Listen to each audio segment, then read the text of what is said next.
নমস্কার বন্ধুরা, বাংলার স্বাদে আপনাদের সবাইকে স্বাগত। আজ আমি মাটন দো পেঁয়াজার রেসিপি আপনাদের সঙ্গে শেয়ার করব। রসমালাইয়ের রেসিপিতেই বলেছিলাম যে আমি ঘরেই জামাই ষষ্ঠীতে একটু ছোট করে কিছু আয়োজন করেছিলাম, সেই রেসিপিগুলোই এক এক করে আপনাদের সঙ্গে শেয়ার করব। আর মাটন দো পেঁয়াজার এই রেসিপিটি আপনারা কিন্তু পোলাও, লুচি, পরোটা এবং ভাতের সঙ্গেও সার্ভ করতে পারেন। এটা খেতে কিন্তু অসাধারণ লাগে। চলুন তাহলে শুরু করা যাক আজকের ভিডিওটি। মাটন দো পেঁয়াজা বানাবার জন্য আমি এখানে নিয়ে নিয়েছি 1 কেজি পরিমাণে মাটনটাকে একটু ছোট ছোট করে কাটিয়ে নিয়েছি এবং তারপর পরিষ্কার করে ভালোভাবে ধুয়ে জলটাকে ঝরিয়ে রেখেছি। এখন এটা ম্যারিনেট করব, সেজন্য এর মধ্যে দিয়ে দিচ্ছি 1/2 টেবিল চামচ পরিমাণে আদা বাটা, 1/2 টেবিল চামচ রসুন বাটা, 1 টেবিল চামচ কাঁচা লঙ্কা বাটা। ঝালটা আপনারা নিজেদের স্বাদ অনুযায়ী দেবেন এবং চাইলে শুকনো লঙ্কার গুঁড়োও দিতে পারেন। দিচ্ছি 1 চা চামচ কাশ্মীরি লঙ্কা গুঁড়ো, যাতে করে রঙটা একটু ভালো হয়।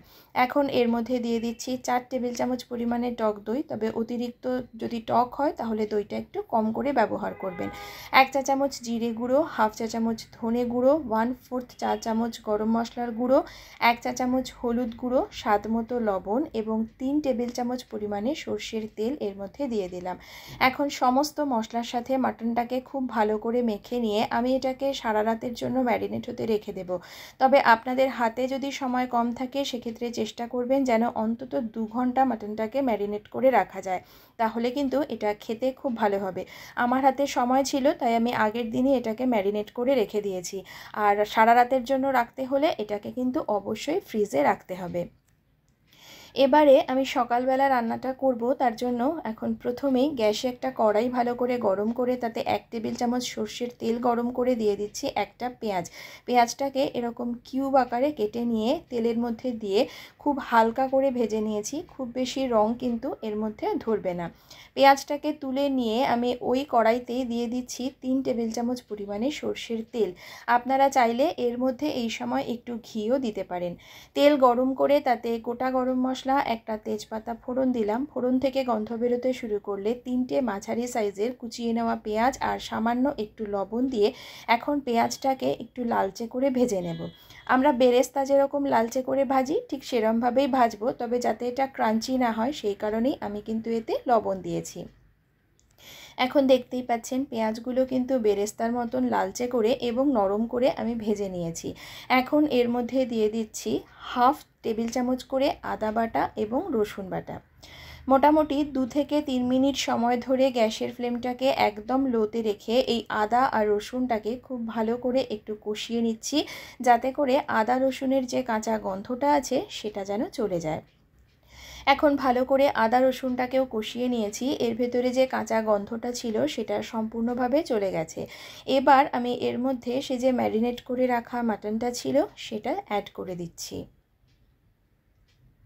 মাটনটা দেওয়ার পরে গ্যাসের ফ্লেমটাকে হাইতে রেখে মাটনটাকে মোটামুটি 7-8 মিনিট সময় ধরে একটু কষিয়ে নেব। খাসির মাংস বা মুরগির মাংস যে কোনো মাংসই যদি কড়াইতে প্রথমে হাই ফ্লেমে একটু ভালো করে 7-8 মিনিট সময় ধরে কষিয়ে নেওয়া যায়, তাহলে কিন্তু মাংসের মধ্যে যে ময়েশ্চারটা থাকে সেটা ইনট্যাক্ট থাকে, তাই খাওয়ার সময় চিবি লাগে না। মাটনটাকে ভালো করে হাই ফ্লেমে কষিয়ে নিয়ে এখন গ্যাসের ফ্লেমটা কমিয়ে দিয়ে এর মধ্যে 1/2 চা চামচ ধনে গুঁড়ো দিয়ে দিচ্ছি, 1 চা চামচ ক্রাশ করে নেওয়া গোলমরিচটা একটু খেয়াল করে দেবেন, কেননা আগেই লঙ্কা দেওয়া ছিল, তাই কিন্তু ঝালটা বুঝে ব্যবহার করতে হবে। মশলাগুলো দিয়ে খুব ভালো করে এটাকে মিশিয়ে আরও একবার কষিয়ে নিয়ে গ্যাসের ফ্লেমটাকে লোতে রেখে আমি ঢাকা চাপা দিয়ে মোটামুটি 10-15 মিনিট রাখবো, যাতে করে এখান থেকে জলটা ছেড়ে আসে। এখন দেখতেই পাচ্ছেন মাংস থেকে জলটা ছেড়ে গেছে এবং তারপরে আরও কিছুক্ষণ এটাকে ভালো করে লো ফ্লেমে কষিয়ে নেওয়ার ফলে এখন কিন্তু মাংসের জলটা শুকিয়ে গিয়ে এখান থেকে তেলটা ভেসে উঠেছে। এই সময় আমি এর মধ্যে দিয়ে দিচ্ছি প্রয়োজন মতো গরম জল।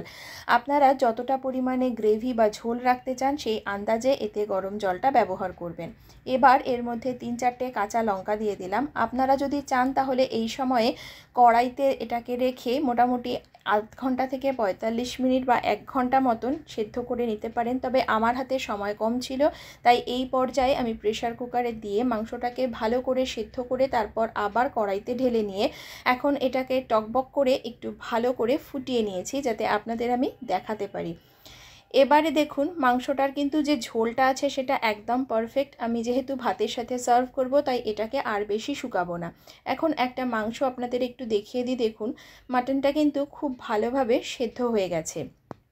এই সময়ে আমি সেই যে প্রথমে পেঁয়াজটা ভেজে রেখেছিলাম সেই পেঁয়াজটা দিয়ে দিলাম, হাফ চা চামচ ঘি আর 1/4 চা চামচ গরম মশলার গুঁড়ো এর মধ্যে দিয়ে খুব ভালো করে একটুখানি মিশিয়ে নিলাম। আপনারা এই সময়ে আপনাদের টেস্ট অনুযায়ী লবণ আর ঝালটা একটু চেক করে নেবেন। সমস্ত কিছু ভালোভাবে মিশিয়ে নিয়েছি। এখন গ্যাসের ফ্লেমটাকে অফ করে দিচ্ছি। আমাদের মাটন দো পেঁয়াজা কিন্তু একদম তৈরি হয়ে গেছে। এবার গ্যাস অফ করে এটাকে ঢাকা দিয়ে স্ট্যান্ডিং টাইমে রেখে তারপর ডিশ আউট করে আপনাদেরকে দেখাচ্ছি। তৈরি হয়ে গেল মাটন দো পেঁয়াজা। রেসিপিটি আপনাদের কেমন লাগলো আমাকে কমেন্ট করে জানাবেন এবং আমার ভিডিওটি শেষ পর্যন্ত দেখার জন্য আপনাদের সকলকে জানাই অসংখ্য ধন্যবাদ।